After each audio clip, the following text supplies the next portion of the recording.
నాయుడు గారు అంటున్నాడు, నాది విజన్, జగన్ది పాయిజన్. బాగుంది కదా డైలాగు. ఈయనది విజన్ అంట, జగన్మోహన్ రెడ్డి గారిది పాయిజన్ అంట. ఏమయ్యా జగన్మోహన్ రెడ్డి గారిది పాయిజన్ అయితే 2,53 కోట్ల రూపాయలు బటన్ నొక్కి పేద ప్రజలకు ఇస్తే విషం ఎలా అవుతుంది చంద్రబాబు నాయుడు గారిని అడుగుతా ఉన్నా. నువ్వు విషం, నీ ఆలోచనల విషం, నీ శరీరంలో ప్రతి అణువు విషమేనని మనవి చేస్తున్నా. ఈ దేశ రాజకీయాల్లో నీ అంత విషపూరితమైనటువంటి రాజకీయవేత్త ఎవడు లేడు. అరికాల దగ్గర నుంచి నుదిటి ఎంట్రిక వరకు, తల మీద ఎంట్రుక వరకు విషంతో నిండిపోయినటువంటి వ్యక్తి నారా చంద్రబాబు నాయుడు. నేను ఒక్కటి మనవి చేస్తా, కావాలంటే చూసుకోండి, ఛాలెంజ్ చేస్తా. అత్యంత విషపూరితమైనటువంటి నల్ల త్రాసుని తీసుకొచ్చి చంద్రబాబు నాయుడు గారిని ముందు పెట్టండి. ఆయన అటు చూస్తే చాలు, అది విషం కక్కు చావపోతే నన్ను అడగండి.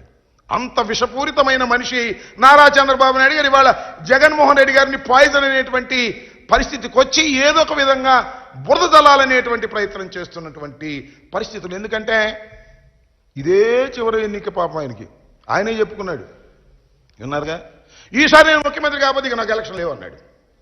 ఈసారి ముఖ్యమంత్రి కాకపోతే ఇక నేను అసెంబ్లీకి రానన్నాడు. అది ఖాయమైపోతుంది.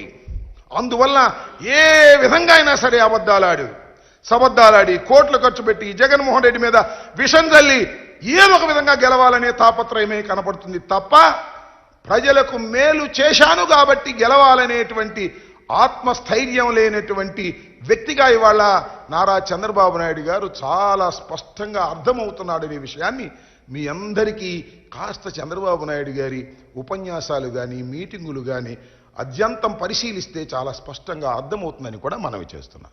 ఎస్, ఇవాళ జగన్మోహన్ రెడ్డి గారు భీమిల్లో బహిరంగ సభ పెట్టారు. సిద్ధం అని పెట్టారు.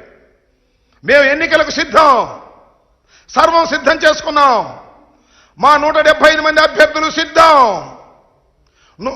25 మంది పార్లమెంటు సభ్యులు సిద్ధం, మేము సిద్ధంగా ఉన్నాము, ప్రజలకు మేలు చేశాము, రాబోయే ఎన్నికలకు అడుగులు వేస్తున్నాము, మేము సిద్ధంగా ఉన్నాము అని చెబుతుంటే చంద్రబాబు నాయుడు గారు అంటున్నాడు సిద్ధమని.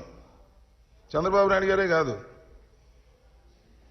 ఆయన ఎవరు, పవన్ కళ్యాణ్ గారు, ఆయన కూడా సిద్ధం అంటున్నాడు. దేనికయ్యా సిద్ధం? మీరు నాకు అర్థం కాలేదు.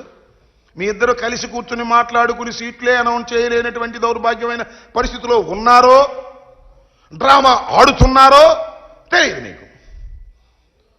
పవన్ కళ్యాణ్ గారు ఎక్కడ నిలబడతాడో తెలియదు, అనౌన్స్ చేయరు. చంద్రబాబు నాయుడు గారు 1 నిలబడతాడో 2 నిలబడతాడో తెలియదు. వీళ్ళు సిద్ధం అంట.